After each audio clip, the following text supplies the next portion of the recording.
Gaza पट्टी में राहत पहुंचाए जाने को लेकर सबसे बड़ी चिंता बनी हुई है और एकमात्र बॉर्डर नजर आ रहा है जहां से इजराइल राहत सामग्री अंदर प्रवेश करने की इजाजत दे सकता है, वो है सिर्फ इजिप्ट का बॉर्डर। इस वक्त हम खड़े हैं इजिप्ट और इजराइल के उसी बॉर्डर पर, जिसमें एक तरफ जहां हम खड़े हैं यहां इजराइल है और दूसरी तरफ इजिप्ट है। लेकिन यहां फिलहाल रसद और राहत सामग्री के किसी भी आसपास के इलाके में हमें नामो निशान नजर नहीं आए।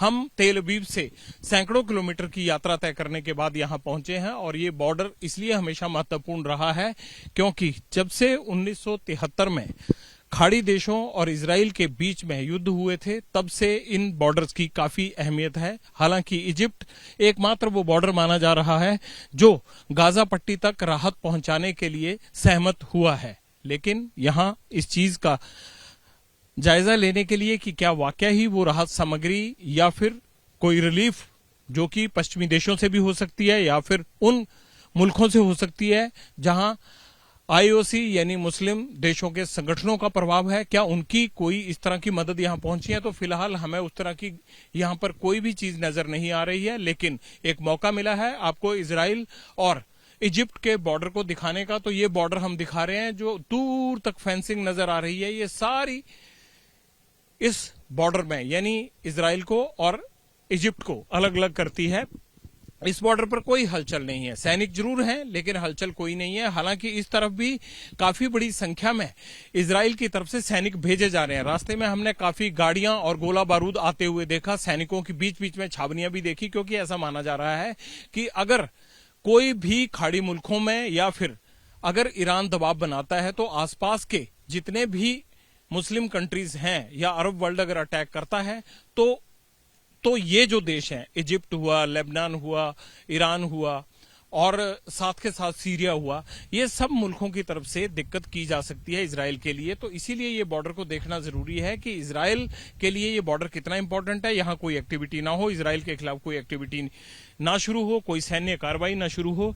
इसको तमाम चीजों को देखते हुए हमने ये तय किया आज कि तेल अवीव से सैकड़ों किलोमीटर दूर चलकर पूरा इजिप्ट का बॉर्डर देखा जाए। तो आज इस बात के लिए हम यहां पहुंचकर ये देखना चाह रहे थे कि वाकई गाजा को मदद जाएगी। गाजा में हॉस्पिटल पे हमला हुआ और बताया जा रहा है कि जिस तरह से 13 दिन से लगातार इजरायली फोर्सेस अटैक कर रही हैं, उसके बाद गाजा में हालात बहुत खराब है। बहुत से लोगों की जान गई है, जिन्हें खाने पीने रहने तमाम चीजों को लेकर दिक्कत हो रही है। और क्या अनाज की सप्लाई बाहर से नहीं गई तो किस तरह से आगे बढ़ पाएगा गाजा पट्टी का इलाका, वो 10 लाख की आबादी जिनके ऊपर इस टाइम एक एक दाने का, पीने का, खाने का, तमाम चीजों का संकट है। लेकिन जो इजिप्ट बॉर्डर पर हमने देखा, अभी राहत सामग्री का कोई भी यहां से ट्रक्स या कुछ भी शुरुआत नहीं है, लेकिन एक सन्नाटा जरूर पसरा हुआ है और सन्नाटा है इजराइल की उस जंग का, जिस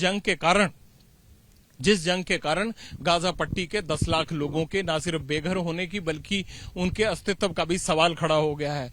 महिलाएं, बच्चों समेत बहुत सी जानें जा चुकी हैं। लेकिन हमास के आतंकियों की एक करतूत ने किस तरह से इजराइल और आसपास के देशों में एक अनरेस्ट कर दिया है, एक तरह से संघर्ष और संकट खड़ा कर दिया है, ये तस्वीर इस बॉर्डर से साफ बयां की जा सकती है। और ऐसा नहीं है कि ऐसा इन सब बॉर्डर्स की अहमियत पहली बार हुई है। ये 1992-93 में भी जब शांति स्थापना की कोशिश हुई थी, तब भी इन बॉर्डर्स की अहमियत नजर आई थी। और जब 1948 से लेकर अब तक जितनी लड़ाई इजराइल की आसपास के मुल्कों के साथ रही है, 4-4, 5-5 मुल्कों ने इकट्ठे होकर, लेबनान, सीरिया, मिस्र, इन तमाम देशों ने, ईरान, इन तमाम देशों ने जब जब जो बन पाया वो सब कुछ किया। लेकिन बावजूद उसके अभी तक इजराइल का हाथ भारी लग रहा है, क्योंकि अमेरिका समेत पश्चिमी देशों का समर्थन उसको प्राप्त है। लेकिन गाजा पट्टी के हालात को लेकर चिंता हर तरफ है, पूरी दुनिया में है, विरोध प्रदर्शन सब जगह हो रहे हैं।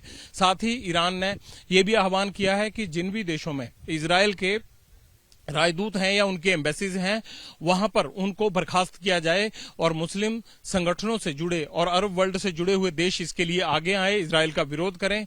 और बहुत सारी जगहों पर फिलिस्तीन के लोगों ने भी विरोध प्रदर्शन किया है। इस बीच यूके यानी कि ब्रिटेन के प्रधानमंत्री ऋषि सुनक ने ये कहा है कि वो जल्द ही इजराइल आ सकते हैं, यहां बेंजामिन नेतन्याहू से मिल सकते हैं। तो इस तरह से एक तरफ पश्चिमी वर्ल्ड नजर आ रहा है खड़ा, दूसरी तरफ अरब वर्ल्ड एकजुट हो रहा है। लेकिन बड़ा सवाल यह है कि जब भी अरब वर्ल्ड के इन देशों से गाजा पट्टी के लोगों को शरण देने की बात होती है तो ये बॉर्डर हमेशा इस तरह से खामोश क्यों हो जाते हैं, बंद क्यों रह जाते हैं? इस बात को लेकर बार बार सवाल उठते रहे हैं कि ईरान हो, सीरिया हो, मिस्र हो या फिर लेबनान हो, ये तमाम लोग वकालत तो करते हैं हमेशा, हमास की भी करते हैं और गाजा पट्टी में रह रहे लोगों की भी करते हैं। लेकिन बड़ा सवाल ये उठता है कि जब भी वहां के लोगों को, जो 10 लाख की आबादी वहां रह रही है और हाईली डेंसिटी के हिसाब से जो जितने भी जगह हैं उनमें सबसे ज्यादा गाजा पट्टी मानी जाती है, तो उन लोगों को ये लोग क्यों रहने की शरण नहीं देते, क्यों उनको एक्सेप्ट नहीं करते?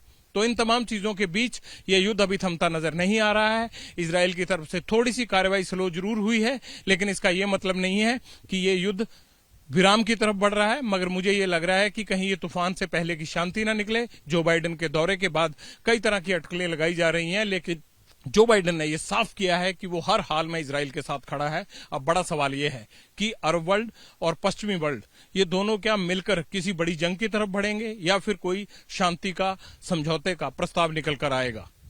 कैमरामैन मनीष के साथ Jagvinder Patial, ABP news, Israel Egypt border.